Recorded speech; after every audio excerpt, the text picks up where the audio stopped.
Hey there, awesome folks. This is Mentor Shelley, wanting to make sure that you become a better version of yourself professionally, guys. I do apologize for the late start. Want to make sure that you have what you need. Of course, as you are coming in tonight, drop a like, say hello.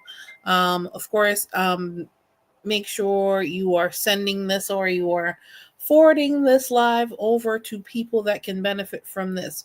We are talking tonight about GenZers and can social media derail their career or derail yours. But of course, this is a generation that has grown up with social media, that has had it in their lives all their lives. So we are definitely going to talk about it in depth tonight. And of course, as you're coming in, drop a like, say hello, and forward this to a Gen Zer you know and love.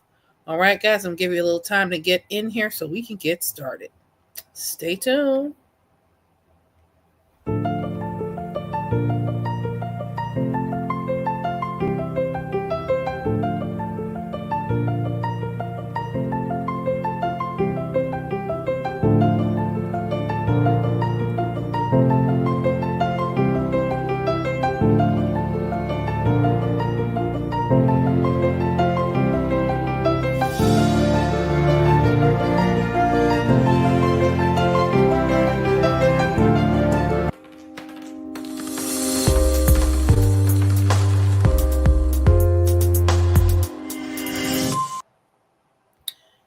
Hey there, beautiful people. This is Mentor Shelley. I'm wanting to make sure that you become a better version of yourself professionally, guys.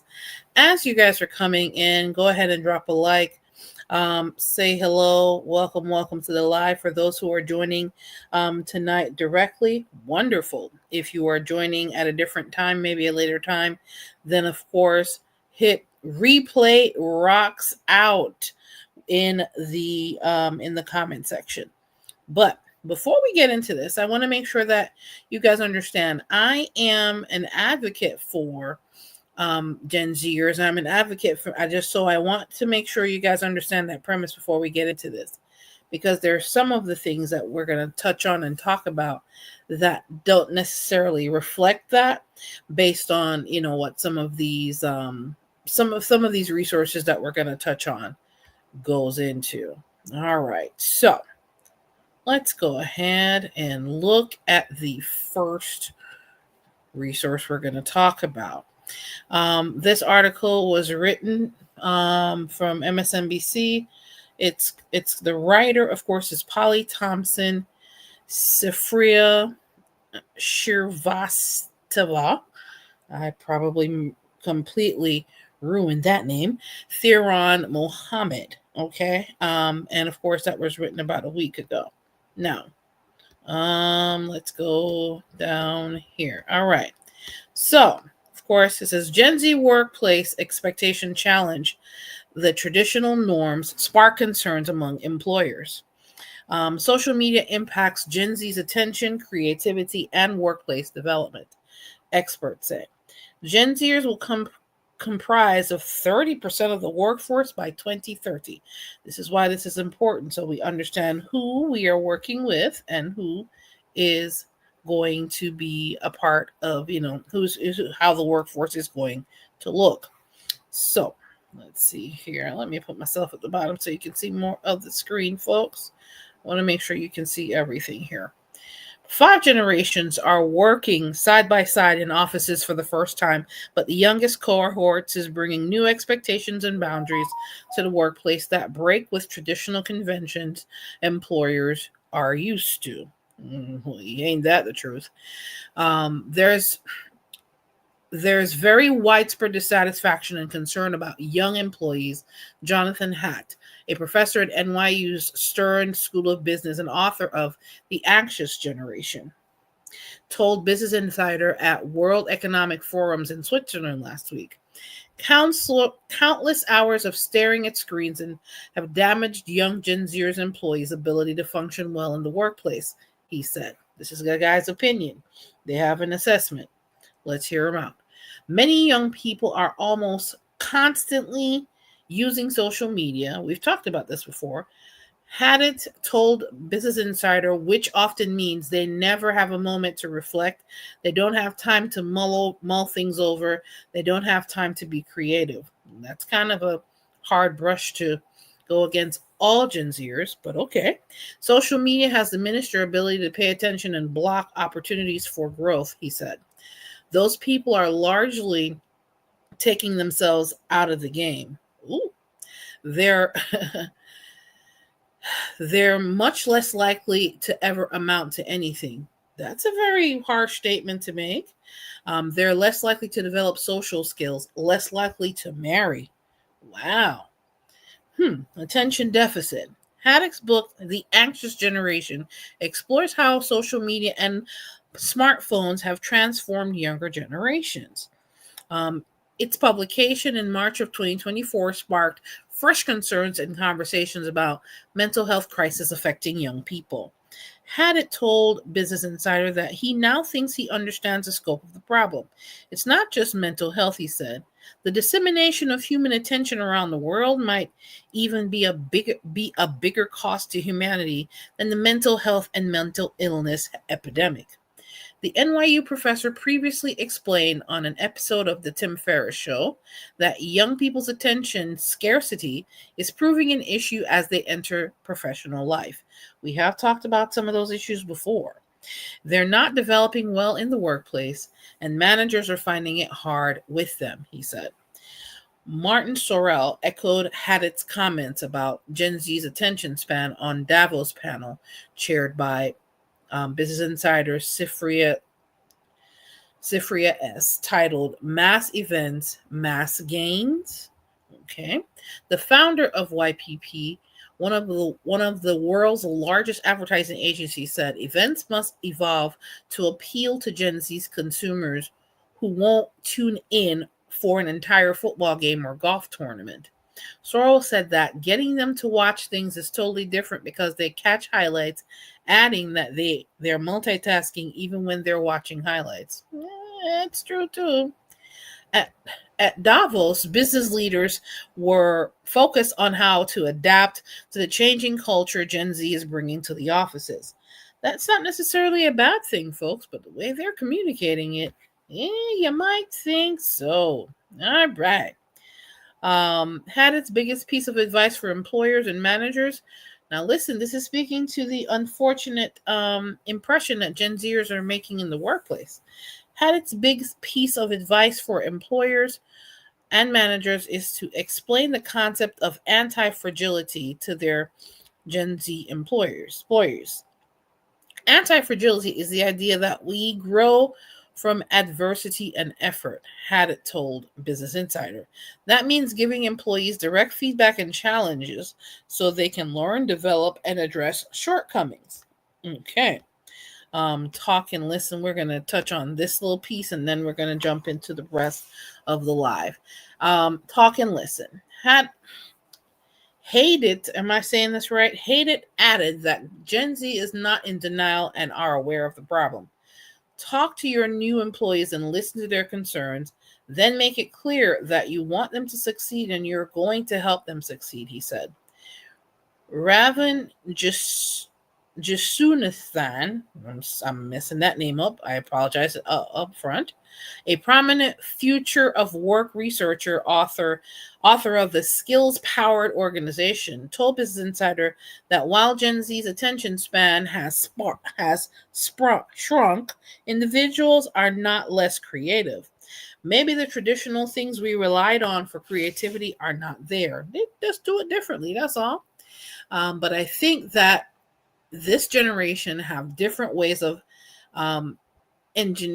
engendering their creativity, he said, pointing to Gen AI as an example.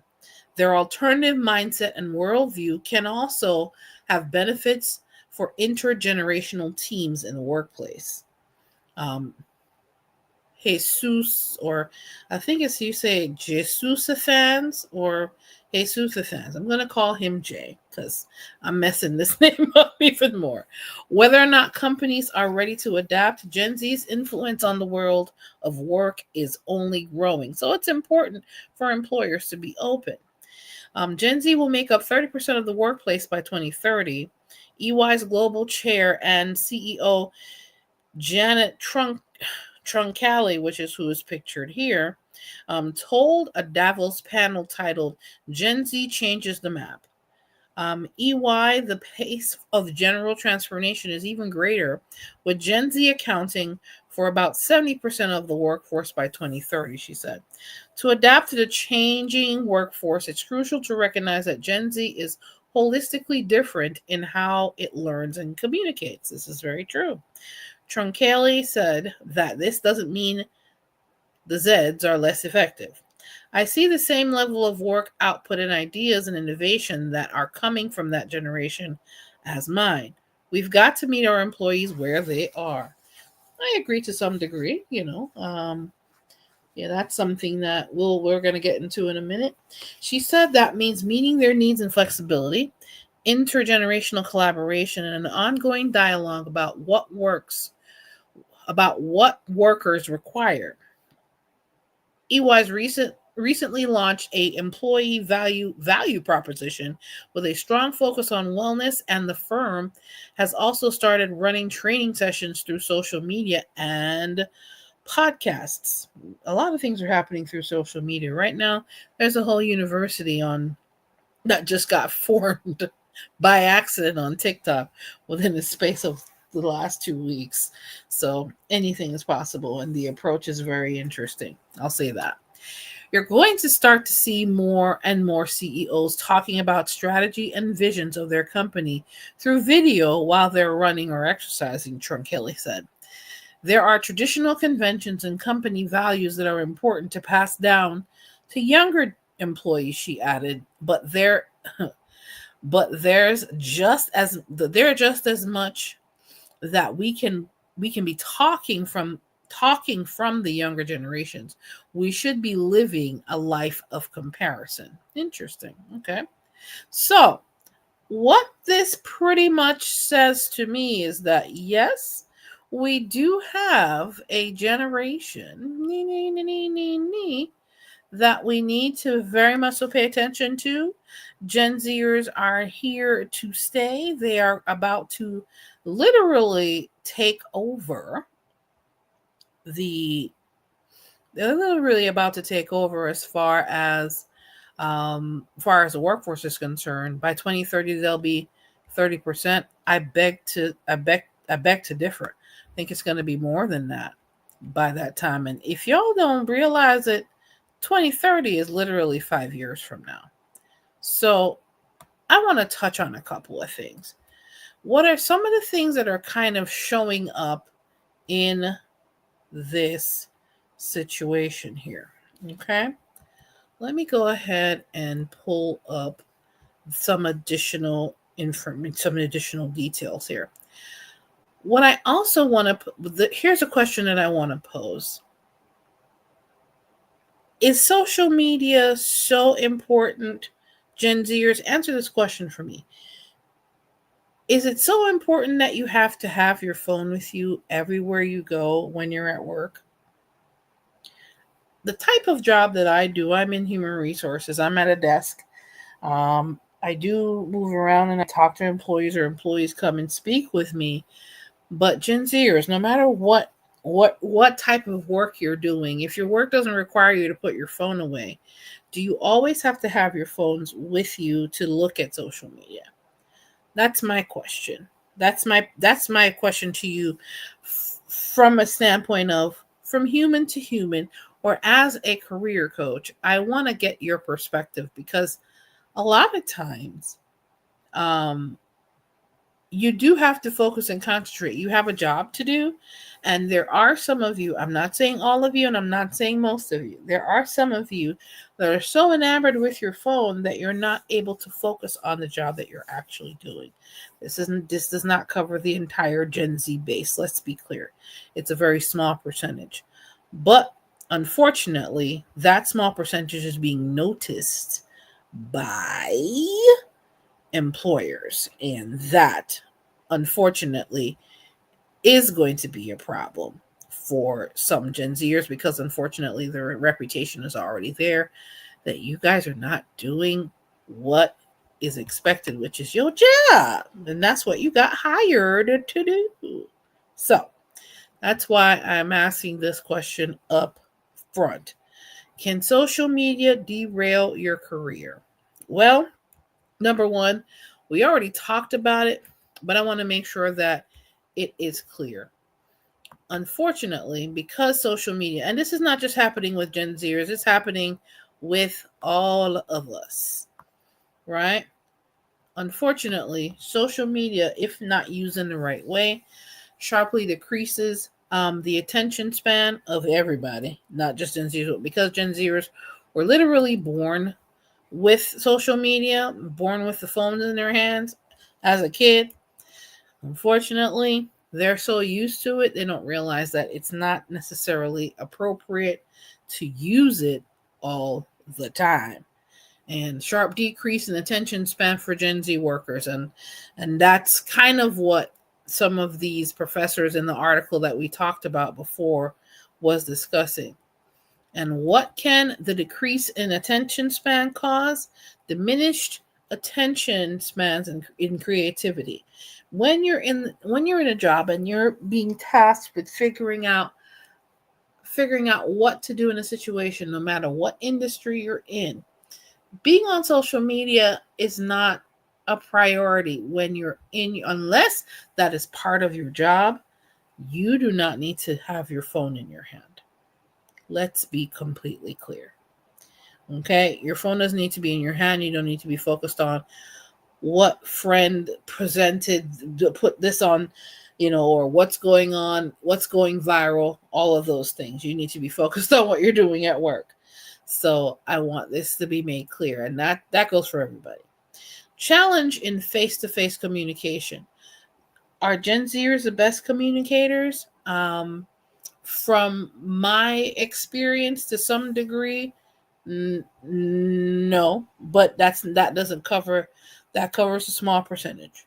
That's not most of you. Most of you can communicate face to face, but a lot of you struggle with that because you grew up in a generation where it's it's more feasible for you to communicate through DMs than to actually have a conversation in person with an actual physical person.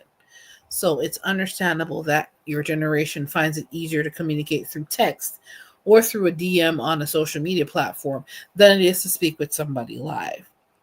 Right? Another couple of other things that are concerning that social media has causes increased risk of burnout. Because if you're looking at screens, whether it's screens for work, whether it's screens for your phone, whether it's screens for your tablet, or whatever device you have in your hand, eventually that is going to take a toll on your eyesight and your brain cells. Okay, so I wanted to be clear that it can, if you allow social media to take too much space in your life, it can cause damage. And unfortunately, sometimes, depending on when and where that damage is taking place, it can be irreparable damage. Hopefully, it will not. And we'll definitely talk about ways to prevent or ways to combat that in a few moments. Now, how to fix the situation. I'm never the person to just bring up problems. Okay, we're always finding solutions. Okay, so God forbid you fit in this category, Gen Zers. If you want to make sure that you're not getting caught up with social media so much that you're losing focus at work, you're losing focus in different areas, I want you to understand that there are ways to combat this. Of course, way number one, we're jumping right in here. Okay, how can we combat the decline? Actionable steps. Use ad blockers and focus modes to limit social media during work hours. As a matter of fact, if you can, put it away. Leave it in your car if it doesn't get too hot, or doesn't get too cold. Leave it in the glove compartment to keep you focused and concentrated if you're able to do that. Or better yet, put it on silent, put it in your purse. Do not take it out if you don't need it. If you know it is going to cause you to not focus on what you're doing at work, make sure you're using it. Apps like Forest, you can use apps to help you. Apps like Forest Freedom or Focus Mode on iPhones and Androids can help minimize distractions. Or you can just turn the phone off during work hours unless you absolutely need to make a call. Why does that matter? Creating structured screen time and preventing mindless scrolling can improve your focus and productivity, especially when you're at work. So it's important to understand that there are apps to help you. There's action steps that you can take as a Gen Zer to not allow social media to distract you, especially when you need to focus on your duties at work. Okay? Setting boundaries. You have to set boundaries for yourself so you are not impeding and not allowing social media to derail the success you are attempting to achieve at work. Okay? Now, prioritizing the next thing, you're prioritizing deep work and offline creativity. Nothing says I want to concentrate like uninterrupted time, deep work, offline, getting off the computer, getting off the phone, focusing on pen and paper if necessary, depending on what it is that you're doing at work or whatever project you're working on that requires your full attention, your full brain. Okay. Dedicate uninterrupted time blocks for tasks requiring deep thinking. When I was writing my book, From Clueless Teenager to Consummate Professional, I remember writing it. It took me about 3 or 4 months to finish because I wanted to make sure that the information I was putting in there was operating off of an outline, obviously. And I would have these time blocks, these hour time blocks, where I would have either if I'm in a place like Starbucks or in a restaurant, sitting and eating on my own by myself, I would have jazz or something playing, something classical that would help to massage my brain and help me stay focused to eliminate outside noise to be able to get that chapter done or get that diagram done that I was going to attach. And of course, if you guys are in, definitely as Gen Zers, my book Clues Teenager Consummate Professional was written for your generation. It's 7 steps to getting the career and life you want. There's great tools in there for you to put all of your career tools together to be able to not only be in the job market and survive but thrive. So that's also a resource you can pick up. I just wanted to make sure that you guys were aware of that. But deep work and offline creativity. Why is that? Time blocking is so important. So you know that for 3 days a week, you have hour blocks of time that you're going to take care of this particular task, whether it be a task for work, tasks for your personal life. And why does that matter? It rewires the brain for deeper concentration, which enables you to problem solve, creativity, key skills that employers value. It's not only for employers, it's also for you. Because you want to make sure that whatever priorities and things that you have to do creative wise, or you may have a business venture that you're working on, or you have other creative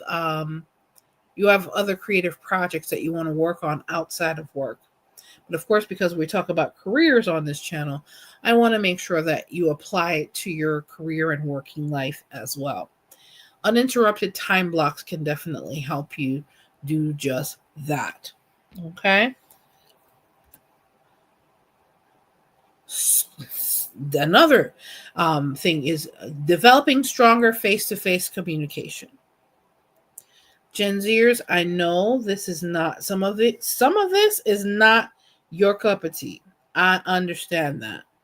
However, it is so important that you practice. If this is something that's a struggle for you, you're so used to DMing and texting people that having a conversation with them one-on-one in person is a struggle.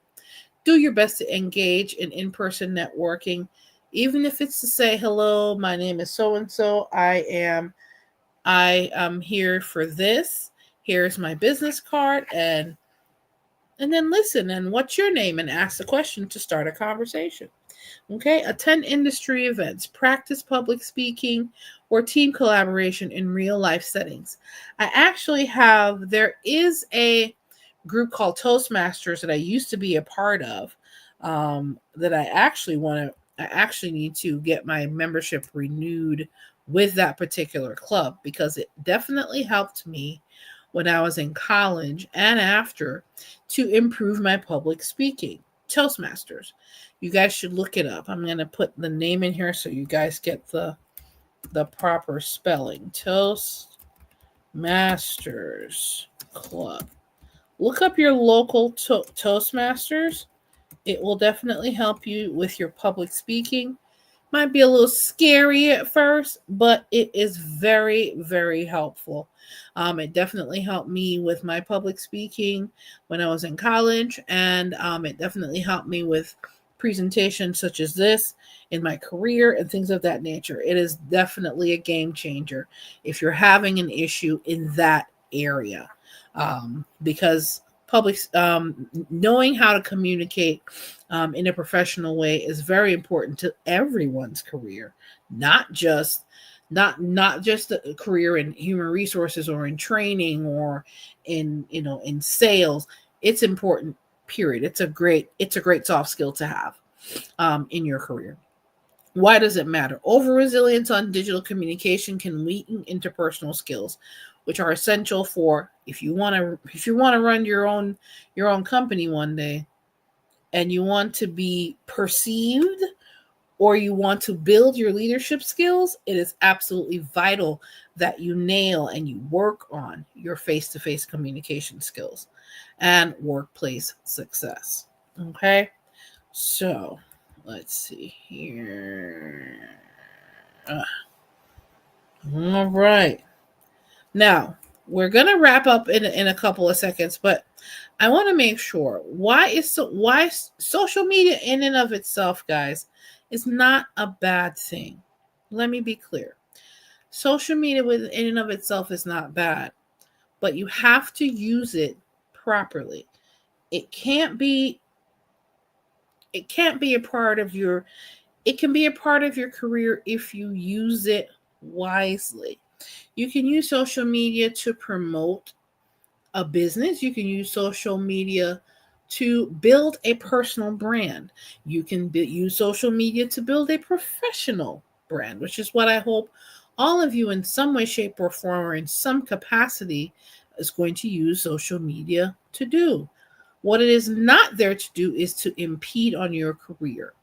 What it is not there to do is to reduce your attention span to the size of a peanut where you're not able to focus and function in the workplace and in your career like you should. As Gen Zers or anybody older or younger, what you should never do is have something as universal as social media do the damage that it's doing. So you want to make sure that you're using it in the proper way. But if you're looking for additional help, career strategies, if you're having issues with your attention span right now while you are, at work, or you want to make sure that your career is taking is leveling up like it's supposed to, but you're not sure where to start. We did talk about the fact Toastmasters being one of the clubs you can use to help you with public speaking. If you want additional help as far as getting your professional skills sharpened, your career, I want to make sure that you have what you need. And you can schedule a career strategy session with me by going to mentorshelley.com/consultations. Oh, hello there. Hello, Curie. How you doing? I can't believe that this got recommended to my front page. Well, welcome to the live. I appreciate you stopping by, and of course, we are close to going through some things, but I want to make sure that you catch all of this. I do appreciate you stopping by, of course. Welcome to the live. I want to make sure that you guys have what you need as Gen Z to not only just survive in this job market, because it's a very interesting job market right now. But I want you to thrive. And if you're looking for some strategy, and you may not be ready to go to the whole gamut of career strategy working with me one-on-one, I do have a resource, and that is mentorshelley.com/book. That is my book, From Clueless Teenager to Consummate Professional: 7 Steps to Getting the Career and Economic Life You Want. I don't have it pictured here, but you can go to mentorshelley.com to obtain that book. And of course, guys, do not forget, if you have questions, or if you have other concerns, and you just have a general question in regards to careers, and it's something that's quick and easy, that's not gonna that doesn't require a consultation, you can go to mentorshelley.com/contact, or you can leave me a voicemail or an email message, and I'm more than happy to return your voicemail or email within 24 hours, guys. But I do have my book available. You can go ahead and grab it at mentorshelley.com/book. It is called Clueless Teenager to Consummate Professional. If you go on that page, you can actually listen to the first chapter for free. So just so you are aware, I do have different sources or different types of resources available to help you level up in your career. Guys, if you're watching this and you found this information helpful, or if you know of anyone that can find this information helpful, go ahead and send this video over to them. Curie, go ahead and like the video, share it with friends that you know that can find this information helpful, and subscribe to the YouTube channel, because I am focused on Gen Z, making sure that you guys are on top of your game, so that a lot of the mistakes that we made coming up as young professionals, you guys can learn from our mistakes, not make your own. All right, guys, this is Mentor Shelley, wanting to make sure that you become a better version of yourself professionally, and don't use social media. Don't let social media use you. All right, guys, take care. You have a good one. Bye.